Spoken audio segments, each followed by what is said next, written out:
The stories we bring you today are recorded as some of the most unsettling and disturbing accounts given by real people. Ghosted places are certainly not for fun or adventure, and the theories featured in this video will make you rethink every time you plan on checking inside an abandoned place. Here's our first one. Chester.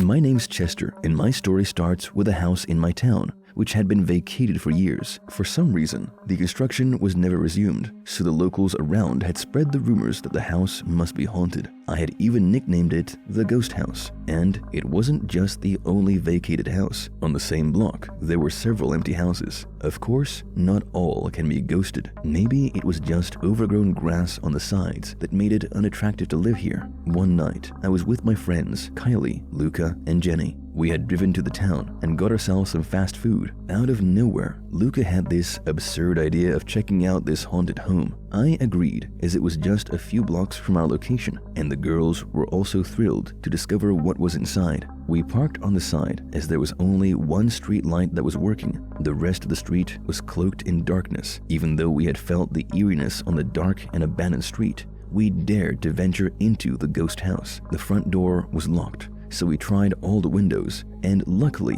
one of them wasn't jammed. So I slid it open for Jenny to enter. She was the smallest, so we had to pick her for this one. Straight up, she went to unlock the back door, which was already open, so I guess we could have easily entered through it. As we entered, it was all dark and gloomy. It smelled really bad, like some rotten cat piss. Now, this house had a big interior, and everything looked pretty much fixed, which surprised me. I went upstairs to see if it was the same. I looked around, but to my dismay, it was all masked in darkness. I asked my friends to be quiet as they were too loud downstairs. For some reason, I was unnerved by the sheer darkness on this floor. Jenny asked me what it was like upstairs. I remember saying, "It's too damn big." Jenny decided to look for herself while I ventured out into the basement. The stairs walking down the basement connected a brown, rusty door. It was clearly the entrance door. I pushed it open, and suddenly I caught a whiff of the same rotten cat piss here. It was really difficult to navigate around the room as it was covered in pitch darkness. I lit up my torch and discovered brown stains on the floor. I didn't suspect it to be dried blood, but it was unsettling and disturbing. All of a sudden, I heard footsteps descending from the stairs. I called out, "Jen?" but got no response. I looked at the corner where I had spotted the stains. What I saw had left me cold and scared me till this day. I had seen a creepy woman sitting next to the wall. Her hair was all messed up, and she seemed to be covered in filth. I knew for sure that this wasn't Jenny or Kylie. I was now scared to death, and suddenly heard a scream from my friends. They were petrified and calling me to retreat. I was in total shock to see the creepy woman and was running upstairs for my life. I could hear Lucas screaming, "Holy shit!" The four of us ran through the back door and ushered into the car. We left the haunted street in a dash. After a while, when my friends had gained some composure, they told me exactly what happened with them. As they were walking across the hallway, they spotted two strange men. They only saw the shadows and stature of grown men. That really scared the hell out of the girls. And the woman I saw was terribly sinister as well. I'm not sure exactly what we saw inside the house. Till this day, we're clueless of what's lurking inside the shadows of that ghosted home that is always cloaked in darkness. Could it be an evil cult or actual ghost apparitions? Well, I guess we might never know. If you haven't subscribed to it yet, make sure to subscribe for more unsettling and disturbing stories. Also, hit that bell icon so you don't miss out on the updates. Kelly.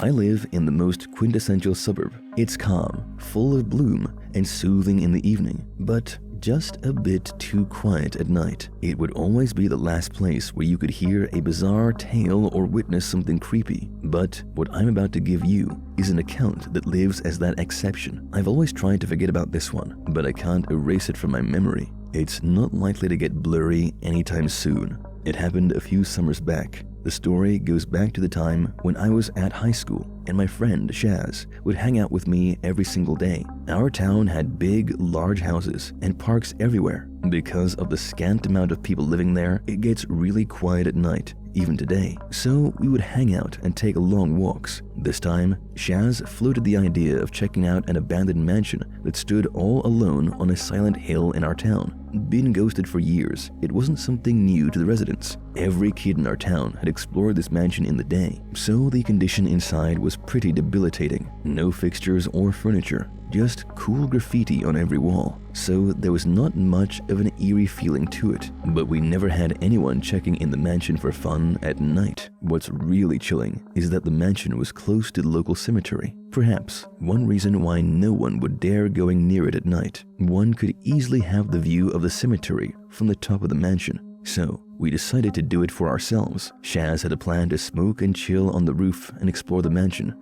just for fun. That day, we strolled up the hill as there wasn't much to do. The eerie atmosphere made us gaze at the mansion for a while. There was something bizarre about it. I could see it that day. I can even envisage that moment today. It's just unforgettable. That day, we were bored and had a lot of free time. So, just to kill boredom, Shaz picked up a stone and threw it on the 4th floor of the mansion. It killed the silence on the hill with the deafening sound of shattering glass. Keeping up with Shaz, I also picked up one and threw it on the 2nd floor window. The impact sent cracks on the window. Shaz challenged me to throw one into the front window. I took 10 shots, but couldn't land it right. Then Shaz picked up an odd stone and showed me how to aim at the window with the stone. He then launched it with great speed. It landed just perfect. The stone went peering into the window, splitting the glass from the middle. Shaz was now laughing. I was thrilled too. We were killing our boredom with something oddly satisfying. When I looked back at the window, it was a bit gloomy around the room, so I couldn't clearly see anything. Suddenly, I saw a stone emerging out of nowhere, and it just landed right next to us. Shaz confirmed that it's the same stone he had thrown a while ago. We suspected it to be the work of the kids of the town, who must be inside. To get the jump on them, we decided to enter the mansion. The doors were all rusty, and the hinges were too damn stiff. Somehow, Shaz pushed the door open. I remember it was past 3 a.m., and the house was covered in pitch darkness. We could smell rotten wood. It was really unnerving to step further, but Shaz was thrilled. He climbed the stairs, and I followed suit. He came across this massive room. We could hear whispers coming down the stairs, but as it was too dark, I didn't bother to look. We now had a whiff of rotten flesh. It smelled like someone had died inside this mysterious room. The space engulfing us was masked in darkness, so Shaz pushed the door open just to find out there's no one there. I was totally freaked out now, as I could hear whispers, but there was nothing in sight. Disgusted, I glanced back at the stairway. It was pitch dark moments before, but now I saw 2 cloaked figures staring coldly at me. Freaked out completely, I ran into Shaz and told him what I had seen. Shaz knew they were coming for us. He dashed out of the room window and hopped onto the roof. I somehow did the same, as I was scared to death. We quietly made our way onto the roof and lurked to the corner to escape from the cloaked strangers. We knew that any mistake here could mean death. We didn't want them to pursue us. Somehow, we managed to jump on a hatch and climb down the roof. I had injured my leg, but Shaz was eager to get me out of their sight. We reached the cemetery to buy ourselves some time to see what was happening. As we looked at the mansion, we found our cloaked men encircling it, searching for us around the trees. The sight of those men was truly unsettling and disturbing, something I can never erase from my memory. We don't know what was happening in that ghosted mansion. My best guess is some satanic cult gathering performing a sinister ritual, and we just happened to crash their meeting. If you like the stories in this video, make sure to check out our channel for more spine-tingling encounters. We have an entire collection of stories that unfold the most unsettling and disturbing experiences with real people, so make sure to hop back again.